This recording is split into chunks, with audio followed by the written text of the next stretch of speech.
Hey, it's Animal Collector here. In today's video, we're going to take a look at the two-panel death card of Josef Ubleis. So without further ado, we'll go ahead and get started.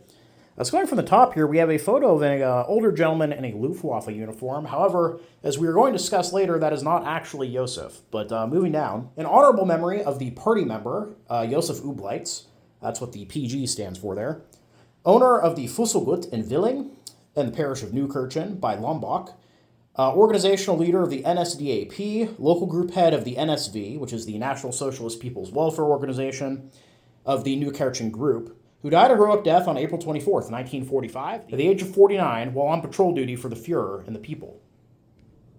Now, right off the bat, there's a lot of really interesting stuff about this card. First of all, this is the latest example that I have in the collection that I can think of, and admittedly, I didn't check through all the cards that I've researched, but I'm fairly certain this is the case, that is a party member in 1945, or is listed as a party member in 1945. Because generally, at this point in the war, it's pretty obvious that the war's coming to an end, and that, branding somebody in your family as a high-ranking Nazi may not be the best course of action moving forward.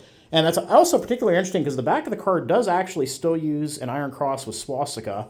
So given that, there's not a lot of time left before the end of the war, but I think this card may have actually been printed before the armistice in May there. So clearly, Josef's family, and him himself obviously being an organizational leader in the Nazi Party, must have been diehard National Socialists, it appears. And I also think his note there being the local group head of the National Socialist People's Welfare Organization is also very interesting. It's kind of a group that you don't hear too much about, at least in the military circles that we kind of talk in. And I did mention earlier that I do not believe this is Josef. So, to kind of clarify that, we have here that Josef's 49. So, he's rather old to be serving in the normal German army, especially given his higher rank in the Nazi Party. I find it far more likely that he is in some sort of local Volkssturm unit, probably some kind of officer given his rank in the Nazi Party, and that, while out on some kind of patrol, something happens, it's a bit unclear, but he is killed. I can't really confirm that because unfortunately there's no casualty record for him, which isn't very surprising at this late stage in the war, but that seems to be the most likely case. So it doesn't make any sense for him to be in a Luftwaffe uniform. And that was confounded by the fact that I did actually find a small website online that had another copy of the card for Josef with a completely different picture. Now, this card has an actual photograph attached to it, and so I took a second look and I noticed, what's that under there? Well, that's just the normal death card printing pattern. And so what we've run into here, I believe, is that somebody at some point took this card and decided it wasn't interesting enough or sellable enough. And so they found another picture that they had in their collection, or possibly printed one off, and just glued it to the front there. Because, I'm going to do a magic trick for you guys, but if we take the nice high-power flashlight I have here and put the card in front of it and turn it on, look at that. The actual Josef that we see there is an older gentleman with a mustache, and certainly looks a bit more like an older party official than the gentleman in the Luftwaffe uniform that's on the front there. I mean, it's night and day difference. These are clearly not the same person. So I did recently make a post, recently as the time filming this, make a post on the War Relics forum discussing another card I bought recently that had a photograph that was added, most likely to increase the value. Now, that one was definitely a bit more of a basic card, but I'm a little confused why it was done here. I mean, we have a card for a higher-ranking party member who, died at the very end of the war, apparently in the Volkssturm, it looks like. I don't really see why adding the photograph would increase the value, and it just makes the story more confusing, really, that he's in a Luftwaffe uniform.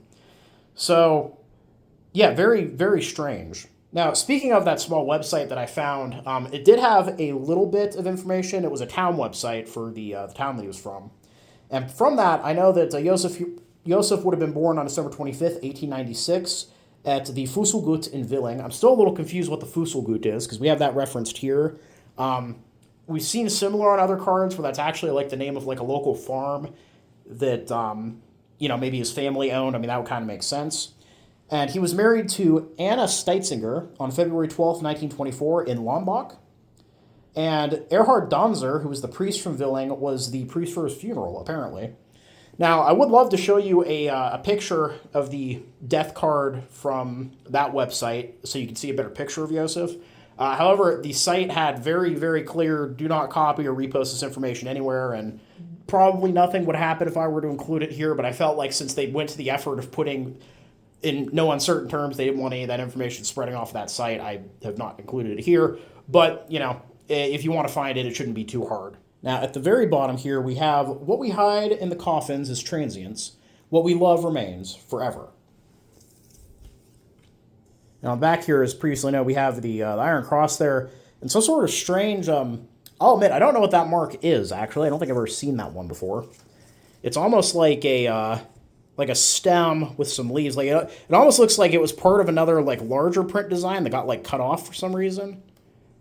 But a bit unclear what that is for. Anyway, the text on the back here says, "A reunion was his and our hope."